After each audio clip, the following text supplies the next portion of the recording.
जैसे भी अपने आप को गिफ्ट देने लग जाती मेरे को पति का अच्छा लग रहा था, अरे कच्चे फटे हुए ऑर्डर कर लो यार। मतलब मैं इसको गिफ्ट देता रहता हूँ, एक्सपेंसिव। इसको टाइम नहीं मिलता खुद को देने में। मेरे को तो टाइम दे भाई, मैं ऐसे गिफ्ट दूंगी ना अपने आप को। मैं बता रहा हूँ, ये चाहे कितना भी इधर बोल दे, इसमें ना खुद में भी खर्चा करने की ताकत नहीं है। मतलब एक हिम्मत होती है ना कि यार ये ले लो, नेचर होता है वो किसी नहीं किसी ले का, पाती भाई। मेरे में खर्चीली हूँ। दूसरों पे कर सकती हूँ, अपने पे मौत पड़ जाती है, पता नहीं क्यों। मैं कहा, मैं ये क्या करना इतना बैग होता ना, क्योंकि मैं जब एक्सपेंसिव बैग लेने जाती हूँ ना तो मैं बड़ा बैग लेती हूँ, इससे कोई भी ब्रांड का लेना तो उससे डबल महंगा ना क्लच मिलेगा आपको, है ना। तो मैं कहती हूँ कि इसमें तो कुछ आएगा भी नहीं, इससे कम पैसे में बड़ा मिल रहा है। हाँ, आपकी चीजें भी काफी होती होगी ना। बच्चे का डायपर, ये वो सब बहुत चीजें होती हमारी हैं। हालत खराब हो गई उसके। हम इधर ये जियो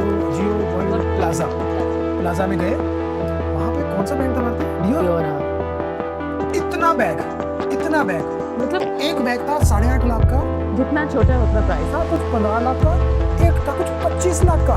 और एक था कुछ 2.5 लाख का, इतना बड़ा। मैंने वो लिया। फिर छोटे छोटे क्यों लो,